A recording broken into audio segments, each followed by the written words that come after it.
Au nom du Père et du Fils et du Saint-Esprit. Amen. Mon Seigneur et mon Dieu, je crois fermement que tu es ici, que tu me vois, que tu m'entends. Je t'adore profondément, à genoux devant toi. Je te demande le pardon de mes péchés et ton aide pour faire de mon mieux ce moment de prière. Ma Mère Immaculée, Saint Joseph et mon ange gardien, intercédez pour moi. Il est impossible de remettre le dentifrice dans le tube une fois qu'il est sorti. La comparaison n'est peut-être pas très heureuse, mais nous comprenons Nicodème quand il dit à Jésus « Comment un homme peut-il naître quand il est vieux?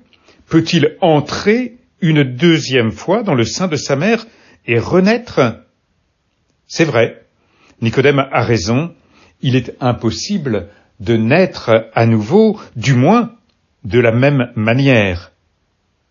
Et pourtant, Jésus insiste bien, personne à moins de naître de l'eau et de l'esprit ne peut entrer dans le royaume de Dieu. Il s'agit bien de naître à nouveau. Il s'agit bien d'être porté par une mère pour recevoir une vie nouvelle.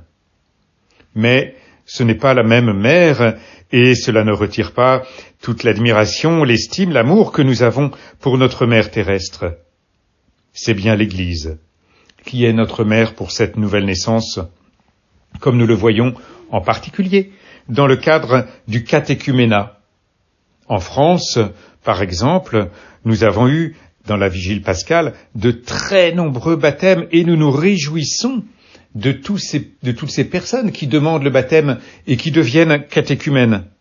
Il y aura même, dans la province apostolique de Paris, un concile provincial pour réfléchir à cette question des catéchumènes, des néophytes, avec 3 questions importantes et qui nous bousculent tous, que nous soyons de la province apostolique de Paris ou d'ailleurs en France ou dans le monde. Ces 3 questions: comment accueillir toutes ces personnes que le Seigneur nous envoie, bien les accueillir en respectant leur chemin. Comment les accompagner vers cette nouvelle naissance? Et puis, qu'est-ce que ça transforme dans nos communautés? Hier, je vivais dans ma paroisse l'accueil de 6 nouveaux catéchumènes, 6 entrées en catéchuménat. Et c'est beau, ce temps du catéchuménat. C'est comme une grossesse. C'est le moment où notre mère, l'Église, porte ses enfants, futurs enfants, déjà enfants, comme une mère porte un enfant, évidemment, et pourtant il ne va naître qu'au moment que 9 mois plus tard. Il se passe la même chose avec le catéchuménat.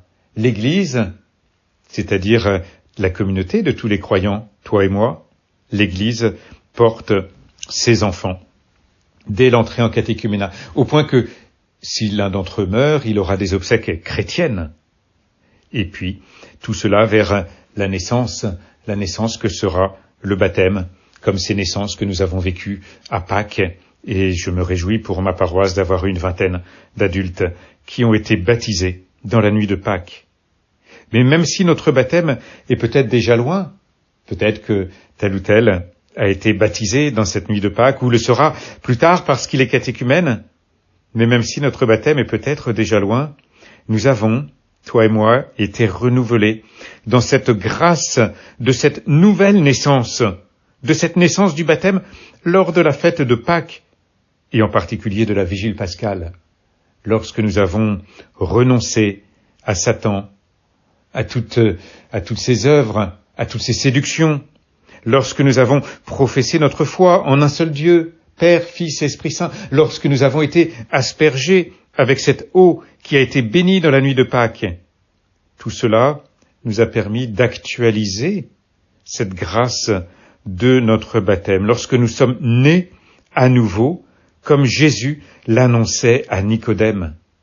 Et il est bon pour nous, même peut-être une semaine plus tard, alors que l'octave de Pâques est terminée, il est bon pour nous de prendre conscience de ce que Dieu a fait lors de notre baptême, de ce qu'il a actualisé le jour de Pâques dans cette vigile pascale. Nous sommes nés à nouveau. Nous pourrions ajouter à nos prénoms René. Voilà, nous sommes des Renés. Nous sommes nés selon la chair, c'est notre maman qui nous a donné la vie. Nous sommes nés selon l'Esprit, c'est notre mère, l'Église, qui nous a donné la vie. Parce que Jésus a voulu passer par l'Église pour que nous puissions recevoir cette vie nouvelle. Personne, à moins de naître de l'eau et de l'Esprit, ne peut entrer dans le royaume de Dieu. Ce qui est né de la chair est chair, ce qui est né de l'Esprit est esprit. Tu es pierre, et sur cette pierre je bâtirai mon Église. Et la puissance de la mort ne l'emporteront pas sur elle. C'est par l'Église que nous entrons dans le royaume de Dieu voulu par le Christ, établi par le Christ. C'est par l'Église que nous recevons cette vie de l'Esprit, c'est par elle que nous recevons les sacrements. Le baptême, la confirmation, l'Eucharistie, ces sacrements de l'initiation chrétienne qu'ont reçus les néophytes. Ce qui est né de la chair est chair, ce qui est né de l'esprit est esprit. Nous retrouvons ici, chez saint Jean, cette opposition entre la chair et l'esprit, que nous allons retrouver aussi chez saint Paul. Nous nous souvenons que saint Paul fait une liste des œuvres de la chair, de tout ce qui est terrestre, ce qui peut nous retenir à la terre, et puis des œuvres de l'esprit, tout ce qui est céleste, si je puis dire, et qui nous conduit au ciel. Et saint Paul, dans la lettre aux Galates, nous dit « Laissez-vous conduire par l'Esprit ». Il s'agit donc, pour toi et moi, puisque nous sommes nés de l'Esprit Saint, il s'agit donc, pour toi et moi, de ne pas simplement laisser la chair et nos passions gouverner notre vie, mais bien de laisser l'Esprit Saint nous conduire, d'accepter de nous laisser porter sans savoir où il nous conduit, en apprenant à l'écouter. Le vent souffle où il veut, tu entends sa voix, mais tu ne sais ni d'où il vient ni où il va. Il en est ainsi pour qui est né du souffle de l'Esprit. Ou il ne s'agit pas, non plus, sous prétexte que nous parlons de vent, de nous laisser porter comme des feuilles mortes au gré du vent, comme si nous étions simplement passifs, et puis finalement c'est l'Esprit Saint qui fait tout le travail. Dieu a voulu nous associer à son œuvre. Il nous a confié la création. Bien sûr, quand il confie à Adam et Ève ce monde, quand il confie au premier homme cette création, il nous a confié notre vie.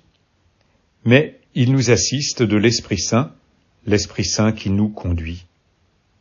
Dans ce temps pascal, nous sommes amenés bien souvent à lire les textes des Actes des Apôtres.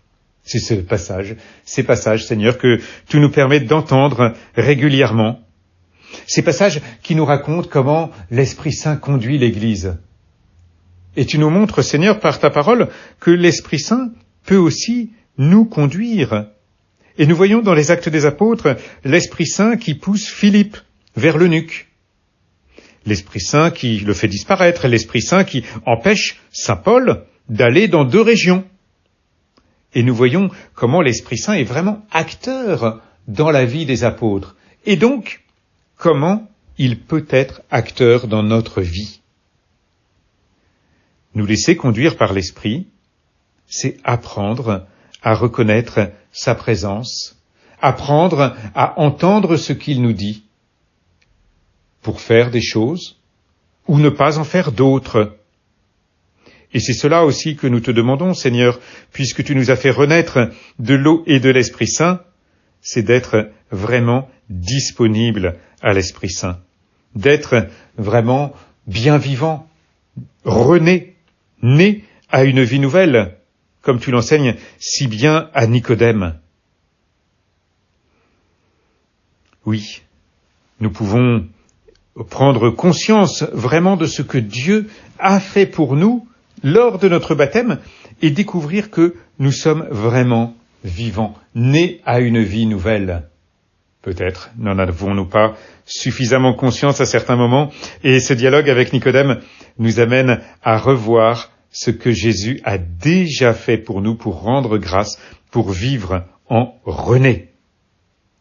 Je te remercie, mon Dieu, des bonnes résolutions, des inspirations et des actes d'amour que tu m'as communiqués dans cette méditation. Je te demande de m'aider à les mettre en pratique. Ma Mère Immaculée, Saint Joseph et mon ange gardien, intercédez pour moi.